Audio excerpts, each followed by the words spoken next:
The calendar was altered. They removed years to hide a global reset. The year was 1582, and somewhere inside it, they hid a number, not a small number, not a rounding error or a clerical adjustment. The number was 532. 532 years. That is the figure that emerges when you cross-reference three independent calendar reform proposals from the 15th and 16th centuries against the astronomical correction that was actually implemented, and ask why the correction applied was so much smaller than the problem the reformers themselves had been documenting for generations. That number hit me before the calendar did. Not the papal bull, not Christopher Clavius, not the elegant astronomical solution that every history textbook describes as a triumph of Renaissance science. The gap, the space between what the reformers said the problem was and what the reform actually fixed. That gap is not 10 days. 10 days is what they told you. The gap, if you follow the paper trail far enough back through the astronomical correspondence of the 15th century, the suppressed proposals of the Council of Basel, and a single extraordinary document buried in the holdings of the Biblioteca Medicia Lorenziana in Florence, suggests something considerably larger was being managed. And the management required not just a calendar adjustment, but a specific and deliberate compression of the historical record that made the adjustment look routine. I spent months trying to understand why the compression was necessary. What event, or series of events, required that much temporal distance to obscure what had happened, or what someone needed the world to believe had not happened. In the window between the calendar that existed before 1582 and the calendar that was installed after it, I found pieces of an answer. Not a complete one. I don't think a complete one is available anymore. But the pieces that remain are specific, documented, and deeply strange. And once you see the shape they make when you hold them together, the official story of the calendar reform starts to look less like science and more like architecture. The architecture of forgetting. The official story goes like this. The Julian calendar, introduced by Julius Caesar in 45 BC on the advice of the Alexandrian astronomer Sosigenes, was based on a solar year of 365.25 days. The actual solar year is approximately 365.2422 days. The difference, 11 minutes and 14 seconds annually, accumulated over the 15 centuries between Caesar and Gregory into a drift of roughly 10 days. By 1582, the spring equinox was falling on March 11th rather than March 21st, where the Council of Nicaea in 325 AD had fixed it for the purpose of calculating Easter. Pope Gregory XIII, acting on the recommendation of the Jesuit mathematician Christopher Clavius and the physician Aloysius Lilius, corrected the drift by removing 10 days in October 1582 and adjusted the leap year rule to prevent future accumulation. October 4th was followed by October 15th. The reform spread gradually across Catholic and then Protestant Europe over the following centuries. That story is technically correct. The astronomical problem was real. The mathematical solution was sound. Clavius was a genuine scientist of considerable sophistication. I am not going to argue that the Earth's orbit was different or that the solstices moved. The physical calendar correction happened as described. What I am going to argue, carefully, tentatively, as a pattern rather than a proof, is that the physical calendar correction was not the only thing that happened in 1582, and that the historical framework built around it, the framework that justified the 10-day removal and anchored it to a specific unbroken chain of historical events stretching back to Julius Caesar, may have been managing a different and larger problem at the same time. Let's start with the numbers. The Council of Nicaea in 325 AD established that Easter would be calculated relative to the spring equinox, which it fixed at March 21st. This is the anchor point for the entire Gregorian reform argument. The 10-day correction in 1582 was justified specifically by reference to the drift away from the Nicene equinox date. Remove 10 days, return the equinox to March 21st, restore the Nicene order. Here's the problem. The drift of 11 minutes and 14 seconds per year, compounded from 325 AD to 1582, produces approximately 10 days of accumulated error. The math works.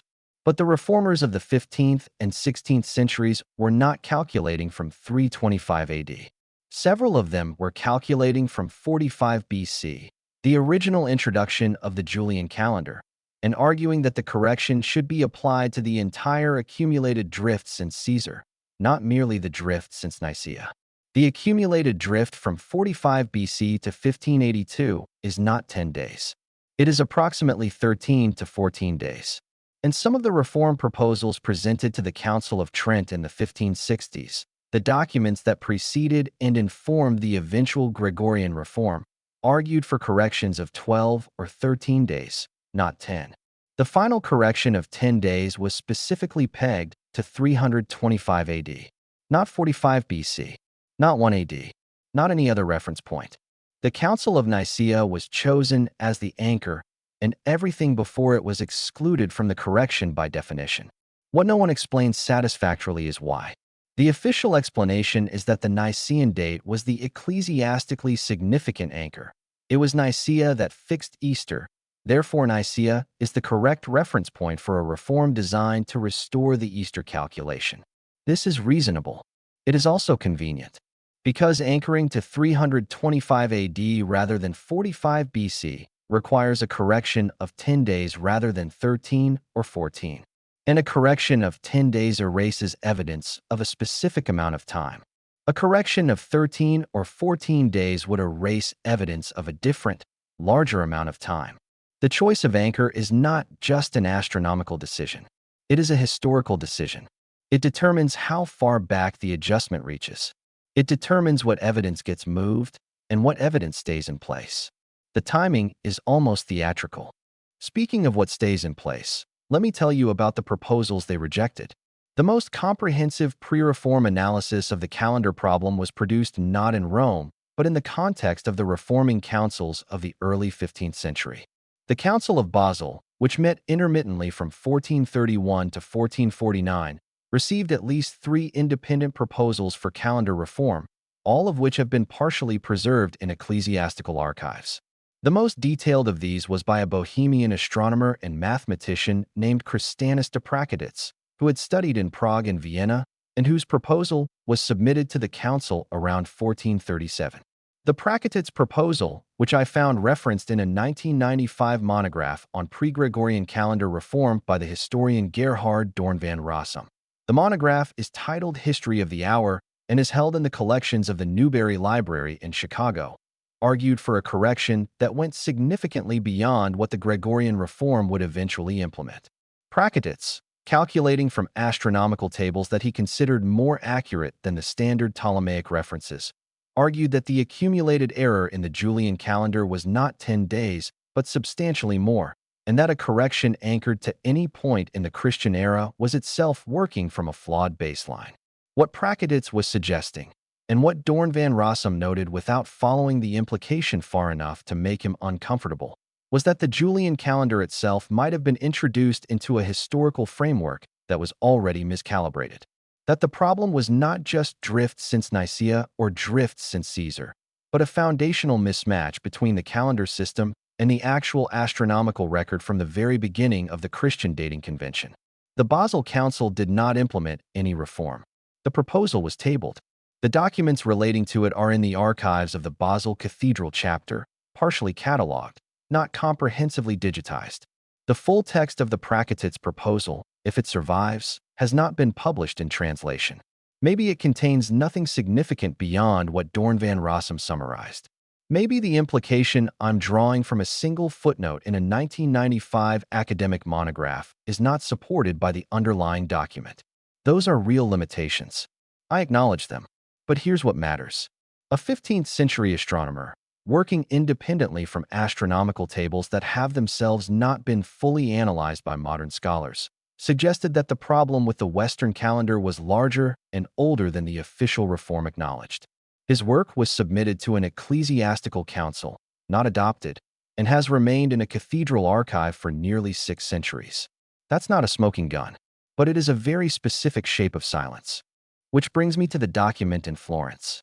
The Biblioteca Medicia Lorenziana holds one of the largest collections of pre-modern manuscripts in the world.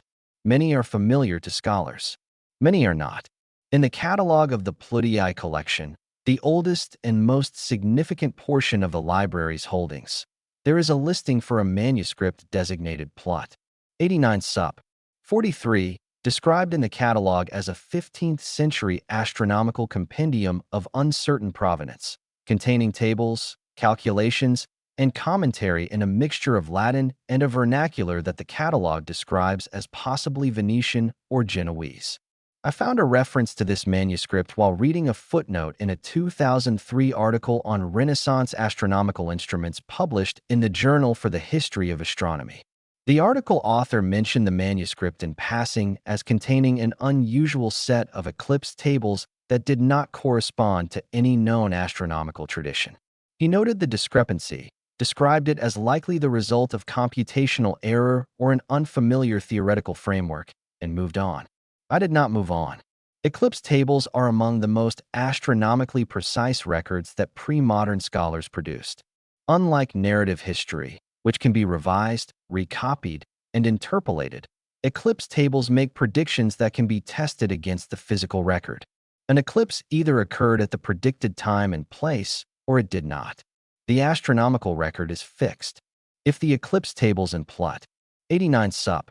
43 do not correspond to any known astronomical tradition, there are three possible explanations.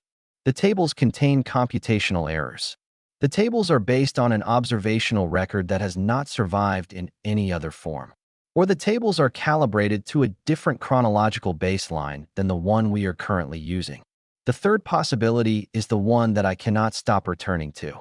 Because if the eclipse tables in a 15th century Florentine manuscript are calibrated to a different year zero, a different anchor for the count of years, then the document is evidence of a calendar tradition that understood the relationship between astronomical time and historical time differently from the tradition that produced the Gregorian reform.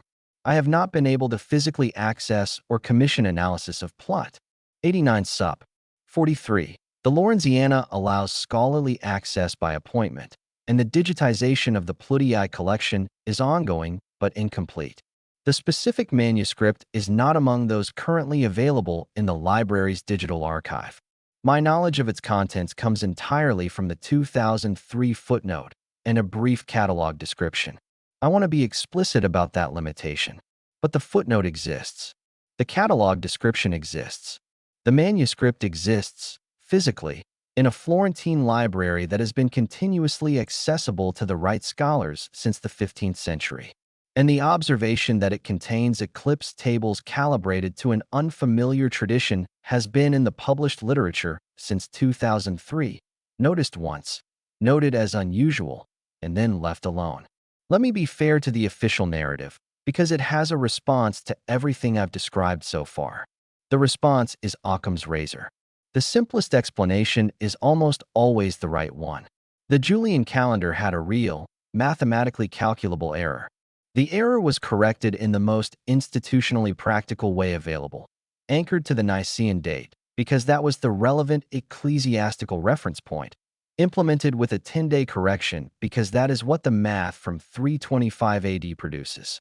The rejected proposals of the 15th century were rejected because they were impractical, politically complicated, or astronomically controversial in ways that the Gregorian solution was not. Unusual manuscripts in private libraries contain unusual material all the time, and unusual does not mean suppressed.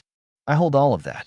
It is the most likely explanation for each individual piece of evidence I've described. And I want to say clearly that I am not arguing for a specific alternative chronology. I am not claiming I can name the years that were removed, or the event that made their removal necessary, or the specific decision-makers who engineered the concealment. What I am arguing is that the official narrative of the Gregorian reform presents a tidier picture than the underlying documents support. That the choice of the Nicene anchor over other possible reference points was consequential in ways the official narrative does not acknowledge.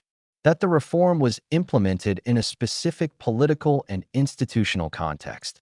The Counter-Reformation, the aftermath of Trent, the maximum extension of Jesuit intellectual influence over European intellectual life. in which the management of historical claims was an active and documented institutional priority, and that the documentary record immediately surrounding the reform contains specific gaps and anomalies that are consistent with the management of a larger problem than the official narrative describes. Maybe I'm seeing patterns where none exist. The gaps might be coincidental. The Prakatit's proposal might contain nothing that would disturb the official timeline. The Florence manuscript might be a collection of computational errors. The choice of the Nicene anchor might be purely ecclesiastical, with no ulterior motive. Maybe, maybe, maybe, but the pattern keeps taking the same shape. And the shape is this. Every time someone in the pre-Gregorian period proposed a calendar correction larger than 10 days, their proposal was suppressed, tabled, lost, or never published in full. Every time a document surfaces that appears to calibrate astronomical history to a different baseline than the official one, it is noted as an anomaly and filed away.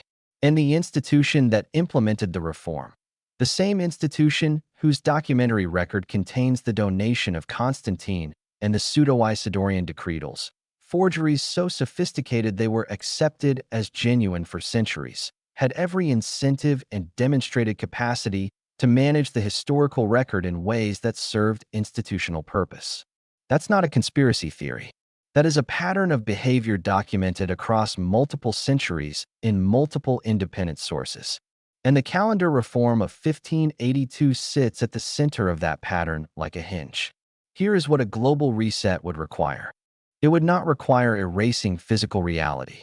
It would not require changing the position of the stars or the dates of solar eclipses.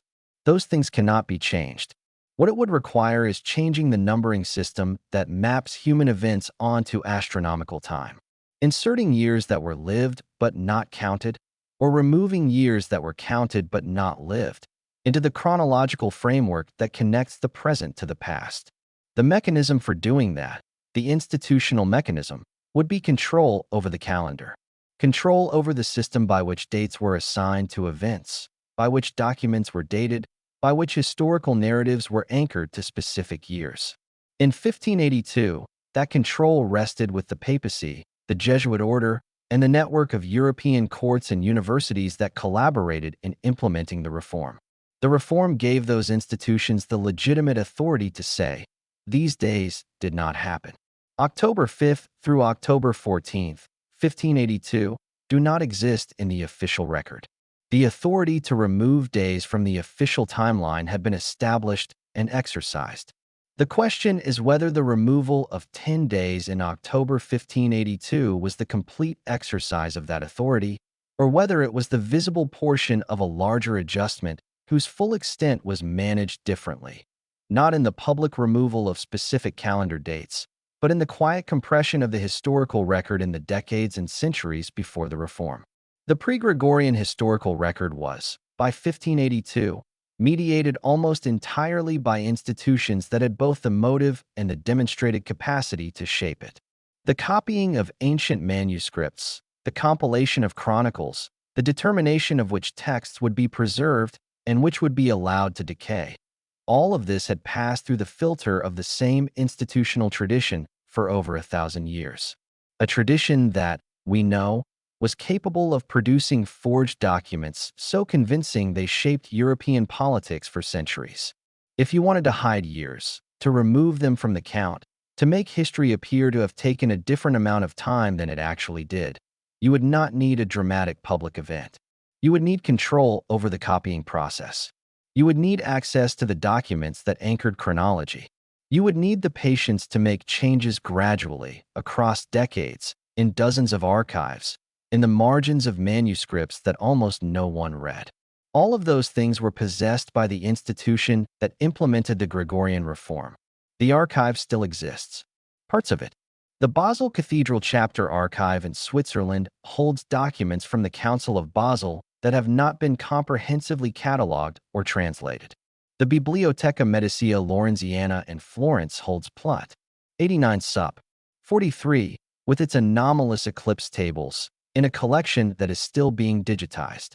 The Archivum Romanum Societatis Jesu in Rome holds the Jesuit correspondence from the period of the reform's preparation, portions of which were destroyed in the 1873 fire and portions of which remain restricted to scholarly access by appointment. The Vatican Apostolic Archive holds the full documentary record of the reform's implementation, with a digitization program that makes certain documents available online while others remain in physical access only. The tools to analyze this material have never been better. Astronomical back calculation software can compare any historical eclipse record against the physical astronomical record with precision that was impossible 20 years ago. Paleographic analysis can date manuscripts independently of their internal dating claims. Cross-referencing the surviving pre-reform astronomical tables against the modern astronomical record could, in principle, identify any systematic offset between the calendar tradition and physical reality. That work has not been done comprehensively, not because the tools don't exist, not because the documents don't exist, but because the question it would answer is one that the academic disciplines best positioned to answer it. Medieval history, history of astronomy, computational chronology have treated as settled. The question is not settled.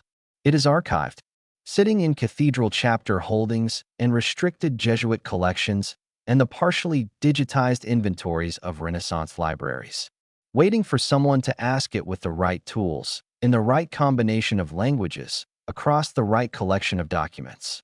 Maybe what they find will confirm the official narrative. Maybe every anomaly will dissolve under sufficient scrutiny. Maybe the eclipse tables in Florence contain computational errors, and the Prakedit's proposal contains nothing that the Gregorian reformers didn't already account for, and the choice of the Nicene anchor was purely ecclesiastical with no secondary purpose. Maybe, but the calendar was changed. The authority to remove time from the official record was established and exercised publicly in October 1582. The institution that exercised that authority had, for centuries before and after, demonstrated its willingness and capacity to shape the documentary record in service of institutional purpose. And the specific window of time that the reform obscures, the years before Nicaea, before Caesar, before the baseline that anchors the modern numbering of years, is precisely the window in which the evidence of a different count, a different calendar, a different understanding of how long human civilization has been doing what it does, would have been deposited. That window is not empty. It is archived. In Florence, in Basel, in Rome, in the eclipse tables of manuscripts that haven't been fully read since the 15th century. The years they may have removed are not gone. They are hidden in the one place that only the calendar itself can illuminate. And the calendar, we now know for certain, has been changed at least once by people with the power and the motive to change it again. I don't have answers, only patterns. And the pattern, this time, is written in the stars, where no one thought to look for what was taken.